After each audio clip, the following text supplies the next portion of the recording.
Hey, let's do a volunteer thing. Let me just demonstrate what the volunteer thing is. So how about if we invite two people down? Maybe two. Well, you don't even know what we're volunteering for. Your hand's going up. You're like, hey, here you are. The title of today's class is Mixing It Up, right? So how about two people that live in between two worlds? And let's not do gender, because I want to do gender in a couple weeks, right? So like mixed race, mixed nationality, mixed culture, like where you're really, really mixed up, you know, not mixed in, I don't mean mixed up like confused. I mean like you're really in it. Like you really live in two different worlds, two different cultures.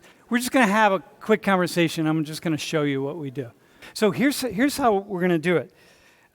First off, when you apply to volunteer, the one thing that you do is you sign off on us using the footage, right? Because the footage is going out on YouTube, right? It's live right now. I mean, it'll go out on YouTube. It lives forever. But here's the thing.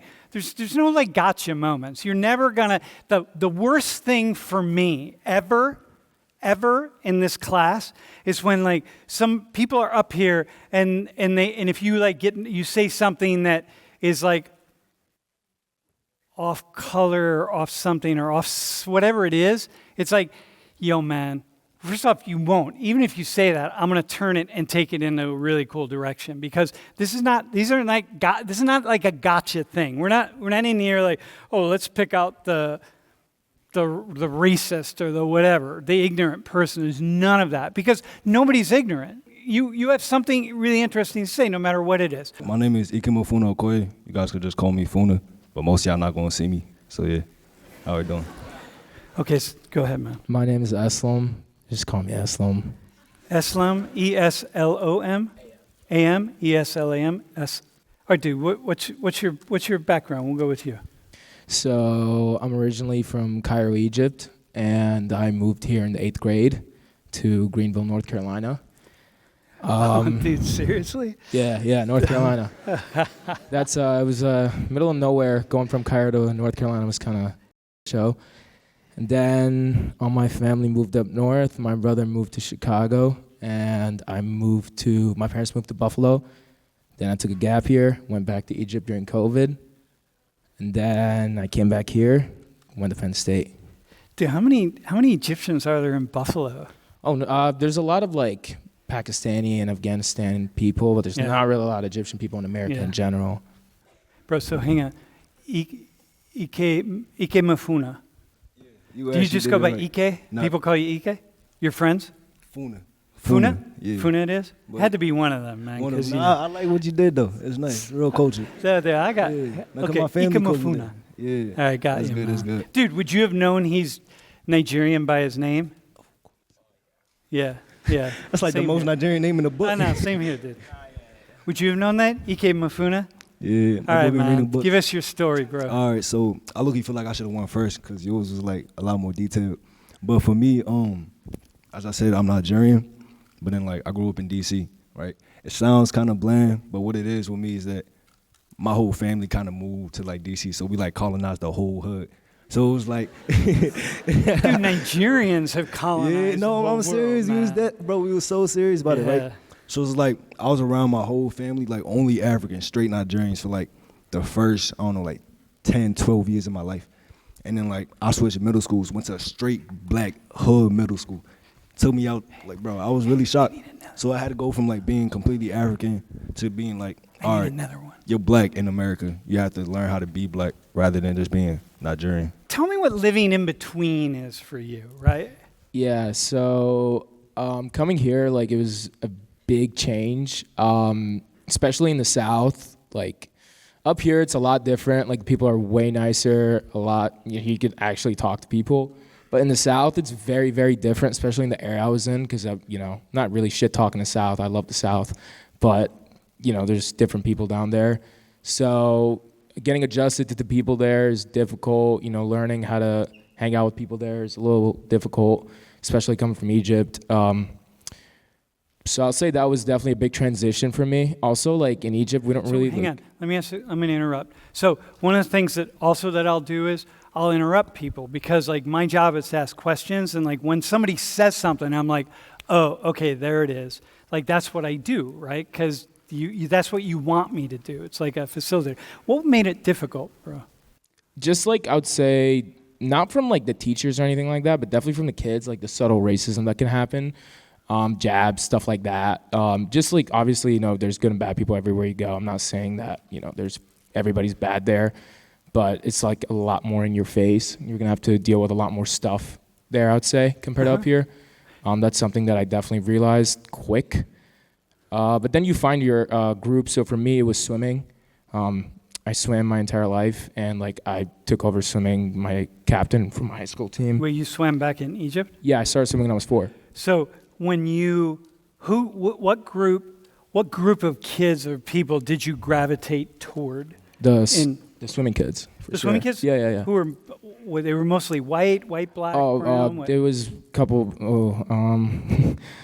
It was all over the place, but it was definitely like a predominantly white team for my club team. But then for my high school team, it was definitely a mix. Like we'd have like football players that would come in, lacrosse players that would come in during the off season. It was just a mix of everybody. All right. Okay. All right. Ike Mufuna, what's being mixed, or what's that living in between mean for you? The living in between for me was, I'll say it consisted of a lot of just watching a lot of people, right? Whether it be family or friends, right? So it was like having to learn how to interact with my mother, like learning how to interact with my mother versus interacting with my teachers, right? On the scale to like, I'm literally switching like whole like dialects, like in between. So it's just kind of okay. At home, talk with a little accent. My mom's speaking a different language versus go to school, everybody's speaking like slang. So like I'm learning a new dialect. Yeah. Like everywhere I go, so it was just like, all right, just adjusting everywhere you go. And what tribe are you? Igbo. You're Igbo? So when you say interacting with your mom, how is it different interacting with your mom, just beyond the dialect? Like what about like just the engagement between, say, your mom and your teachers? So like with my teachers, as my colored folk here, and really anybody who's been around black people are very like, when it's a small community of black people, they're very like familial. It's very like, oh snap, all right, you can feel. Wait, like, are you talking black people or African black people? African American. African Americans. Let me explain it. Like African Americans, right? Americans. So especially where I was, it was like, all right, the teachers felt more like everything felt like a brotherhood, right? So it was like, all right, even the teachers, it wasn't really student teacher. It was more like we're all coexisting in this one building. Versus with my mother, it was very, I'm your mother. You do whatever I say. Yeah. And it's all good at her. She got me here what I'm doing today. In case she's a Nigerian mother too. Yeah, man. So it's a little different. Dude, are your parents Nigerian? Are they African American? They're Nigerian. They're Nigerian. I was the firstborn here. Yeah. At what point did you ever like push back against your parents and say like, I'm not Nigerian, man. I'm African American, or I'm black, or I'm American, or do they insist on you being Nigerian? Like, how does that play out? There was really no pushback, just because it was like constant. Like Nigeria was essentially everywhere. Yeah. But I'll say I did push back on like being black in a sense, right? In a sense, it was more like, all right, like I was very much like, all right, I'm Nigerian, just because like everything I knew was Nigerian, right? And then a couple years was like, all right, you're around black people, you really have to start realizing, like, no one really sees, Nigerian unless you tell them, right? Yeah. You're just black. So like, all right, from that sense, I had to like start, So once you get into like, say, high school or in like other black Americans, so like when I say, just so you all know this, if I say African Americans, when I reference African Americans, who I'm referencing are people who trace their people in the North America, so the U.S., Canada, Mexico, but really the U.S., because we'll just think about this, who trace their ancestry to slavery in the Americas, okay? African Americans. So black people is just like black people everywhere. Africans, and then you start breaking it down into Nigerians, right? Or Ghanaians or whatever it is, right? Egyptians, man, you're still part of Africa, yo. And I know like Europe, the Middle East has tried to like sort of pull you in, but okay. So at at what point in time, like you're African American, to what degree did people around you, like African Americans, see you as Nigerian versus black? Like, to what degree did they put you in a box? Like other high school kids who identified as African American, and were you in a box to them? It's like, or did they just be like, nah, dude, whatever, you're black? So what it was for me was that at the end of the day, it was like, it doesn't matter, you're black, just because it was like. So they say that? Yeah, right. Yeah, I got you. At least that's what I resonated, or what they resonated, right? Mm-hmm. Because it's like, we're playing a bunch of sports, running track, playing soccer. At the end of the day, we're working as a team. And if we're all getting the job done, like, and we see each other, it's less of, all right, you're this, you're that. It's more like, you're just my teammate. We're all here together. What's like the coolest thing about living in this mixed world? Well, I mean, like, I was just going to comment on what you were talking about. Like, mixed world's like very different. Like now, like, I'm in a fraternity and like I love being in it. But then when I go home, my parents don't know what a fraternity is, and they're like, "Why do we have to pay this much money to, for you to drink they don't know. They don't know that one. Yeah. So they see like I have a really stupid smiley face tattoo on my arm. Oh yeah. Like, how'd you get that? Yeah, I'm like, I don't know. It's just, I don't know. My brother's got it for me when I was passed out. So I mean, it's like so it's very different, but I like it. You get a sense of like, because I did grow up in Egypt, so I get a sense of being back at home when I'm with my parents. But I also get the sense of like, how I actually like to act and who I kind of more am when, I'm here by myself. Yeah, I can do what I want. Don't have to be restricted. Yeah, very cool. Yeah. Yes. So my question was, did you ever like get microaggressions from black people? Like, I know like they looked at you as just black, but was there ever like, oh, you're from Nigeria, you're Nigerian? Did they ever like say rude stuff to you? Because in my school, like, I would see that so often because it's still like separated, but it's not. Wait, what's your ancestry? What's your background? I'm African American. Okay, I got you. So like, when people ask me where am I from, I'm like, well, I'm just from here. I can't say that I'm from Nigeria or have a certain tribe. Just yeah. My ancestry goes back to slavery. Yeah. So. All right, I understand what you're saying, but of course there's a lot of that. African booty scratches. We all know how it go. But what it was like, for me, I didn't take any offense to it, right? Just because it was like, one, growing up in D.C., people are a little more aggressive, a lot of joning and bidding and all that.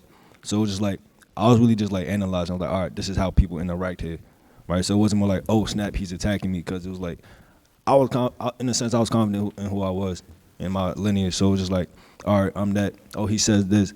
And I do a little clap back. We start, joning on each other. We go outside, to hash it out. Whether it's, we didn't really fight. They wasn't big on that. But it was more like, all right, run me your basketball. Let's race, football, whatever. Do whatever we can. If we got an argument, we settle it. But at the end of the day, it was all good. Yeah. What's really interesting here is that, and those of you who have immigrated, right, from one place to another, culture is important, man. It's less important for you, a little more for you because you spent so much time in Egypt. You've been to Nigeria? Yes. How many times? Too many to count. Yeah? Yeah. Okay, so then it's your Nigerian culture is really important. It's actually like very connected. Yeah. So like for the two of you, it's it's important, man. So like if people ask you like, well, what are you? And you're like, well, I'm Egyptian or Egyptian American or Nigerian American. Your parents are Nigerian, but you'd be like Nigerian American, right? And like, that's important. And then people say like, well, why can't you just be Americans? It's because, come on, man, because this is part of my culture. It's like if anyone here who's American were to move to, wherever, I don't know. Lithuania, or Japan, or Mexico, or whatever. You bring that American side of you with you, man. It'd really be important. So like, because it is. It's not like you salute the flag, that kind of thing. It's just that it's part of your culture, man. And so it's like, it's kind of cool. It's very cool, actually. Hey, by the way, what's the coolest thing for you about living in the mixed world? I kind of touched on it already, but it was just like observing a lot of people, right? Observing how different cultures interact with each other and with other cultures, right? So it was, as I said, my family colonized like a hood of D.C., and the subsequent school and church. So it was like my elementary school was very like African. Yeah. And then I go to middle school, that was very black. And I go to high school, that was very white. So it was like, all right. Dude, And awesome. they were all like very small. So it was like Yeah. condensed amount. So it was like, all right, I'm seeing how these people interact. And I'm seeing how these different people interact. And it allowed me to like read people better, like understand them on a awesome. quicker point. Yeah, it's like you traveling without moving. You know what I mean? Exactly. Yeah, you get to Exactly. like have this travel experience of the world. Bro, how about you, man? What's like the most difficult thing about living in a mixed world that you lived in? Well, I mean, yeah, just like I said earlier, probably just not having parents that really like know what I'm talking about. Yeah. I mean, Yeah. it's good that like at least my brother went to school here. Like he went to Chicago though, so it's a little more different. But yeah, my parents they don't really understand what I mean when like if I tell them like I can't talk right now, and they're like, why? I'm like, I'm out, and they're like, why are you out? And I'm like, I don't know, it's a Tuesday night, I don't know. Yeah. So like I don't know, yeah. Yeah. So like yeah, I don't know, like that's probably the most difficult thing. Like I don't know. Yeah, that's cool. Dude, awesome, man. So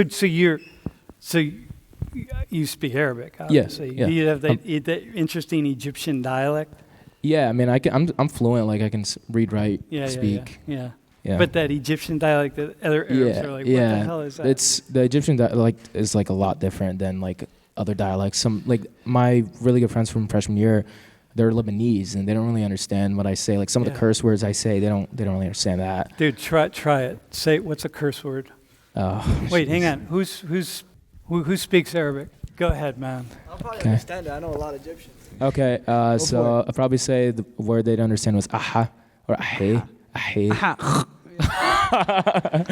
You've been practicing. No, You know it? Egyptian, that's how no, they do it. yeah. It's called shkhir or like The more you snort, the Yeah, it means The like more you snort, yeah, the more the more offensive offensive it is. Wait, Snort. say it really offensively.